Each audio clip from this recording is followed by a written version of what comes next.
ಮುಖಾಂತರ ಪ್ರತಿಪಕ್ಷದವರು ಡೈವರ್ಟ್ ಮಾಡ್ಯಾರ ಅಂತ. ಯಾಕಂದ್ರೆ ನೀವು ವಾಲ್ಮೀಕಿ ನಿಗಮದ ಹರಿಯಾಣ ಮುಂದೆ ಹೋರಾಟ ಕೊಟ್ಟಿದ್ರಿ, ವಿಷಯ ಡೈವರ್ಟ್ ಮಾಡಿ ತೀರ್ಮಾನ ಮಾಡಿದ್ದಾರೆ. ವಾಲ್ಮೀಕಿ ನಿಗಮದ ಹೋರಾಟ ನಿಲ್ಲಲ್ಲ ಯಾವುದೇ ಕಾರಣಕ್ಕೂ. ಈಗಾಗಲೇ ನಿನ್ನೆ ಮೀಟಿಂಗು ಕೂಡ ಆಗಿದೆ. ನಮ್ಮ SC/ST ಮೋರ್ಚಾದ ವತಿಯಿಂದ ರಾಜ್ಯಾದ್ಯಂತ ಎಲ್ಲ ಜಿಲ್ಲಾಧಿಕಾರಿಗಳ ಪ್ರತಿಭಟನೆಯನ್ನು ಮಾಡ್ತಾ ಇದ್ದೀರಿ. ನಾವು ಈಗ ನಾನು ಹೇಳಿದೆ ಅದರಲ್ಲಿ ಈಗ ನಾಗೇಂದ್ರ ಮಾಜಿ ಮಂತ್ರಿ ಅವರು ರಾಜೀನಾಮೆ ಕೊಟ್ಟಿದ್ದಾರೆ. ಪಾಪ ಅಮಾಯಕ ಅವನು ಅದರಲ್ಲಿ ಸಿಕ್ಕಿರೋದು 20%. 170 ಕೋಟಿಯಲ್ಲಿ ಅವನಿಗೆ 20% ಸಿಕ್ಕಿರೋದು. 80% ಹೊಡೆದವರು ಇನ್ನೂ ವಿಧಾನಸೌಧದಲ್ಲೇ ಇದ್ದಾರೆ. ಅದಕ್ಕೆ CBI ತನಿಖೆ ಹೇಳಿದಿರಿ. CBI ತನಿಖೆ ಕೇಂದ್ರದಲ್ಲಿ ಮಾಡ್ತಾ ಇದ್ದಾರೆ. ರಾಜ್ಯ ಸರ್ಕಾರಕ್ಕೆ ಗೌರವ ಇದ್ದರೆ CBI ತನಿಖೆ ಕೊಡಬೇಕು, ಇಲ್ಲ ಅಂದರೆ ನೀವು ಇದರಲ್ಲಿ ಶಾಮೀಲಾಗಿದ್ದೀರಾ ಅಂತ ರಾಜ್ಯದ ಜನ ಅರ್ಥ ಮಾಡ್ಕೊಂಬಿಟ್ಟಿದ್ದಾರೆ. ನೀವು ಕೊಟ್ಟಿಲ್ಲ ಅಂದರೆ ರಾಜ್ಯದ ಜನ ನೀವು ಇದರಲ್ಲಿ ಪಾಲ್ದಾರರು ಅನ್ನೋದು ಅರ್ಥ ಆಗ್ತದೆ.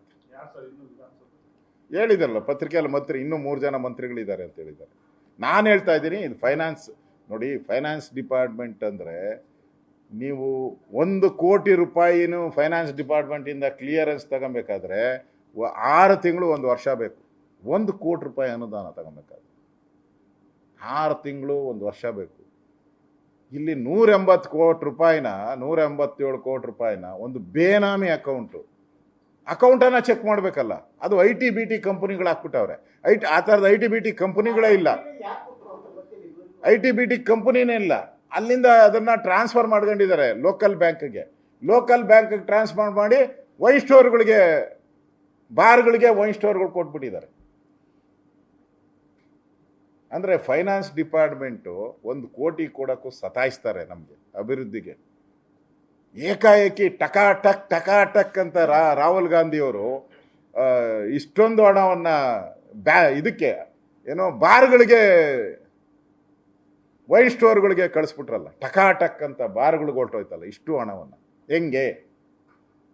ಇದಕ್ಕೆ ಉತ್ತರ ಕೊಡಿ ರಾಹುಲ್ ಗಾಂಧಿಯವರೇ. ನಿಮ್ಮ ಟಕಾಟಕ್ ಅಂತ ಹಾಕ್ತೀನಿ ಅಂದ್ರಲ್ಲ ಖಾತೆಗಳಿಗೆ ಹಣ, ಈಗ ಬಾರ್ಗೆ ಹೆಂಗೆ ಟಕಾಟಕ್ ಅಂತ ಬಾರು ವೈನ್ ಸ್ಟೋರ್ಗೆ ಹೋಯ್ತು ಅಂತೇಳಿ ನೀವು ಉತ್ತರ ಕೇಳಿ ನಿಮ್ಮ ಪಾರ್ಟಿಯವ್ರನ್ನ, ನಿಮ್ಮ ಗೌರವ ಇದ್ದರೆ.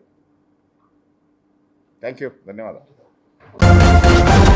ನ್ಯೂಸ್ ಫಸ್ಟ್, ನಿರ್ಭೀತಿಯಿಂದ ನಿಮ್ಮ ಪರವಾಗಿ.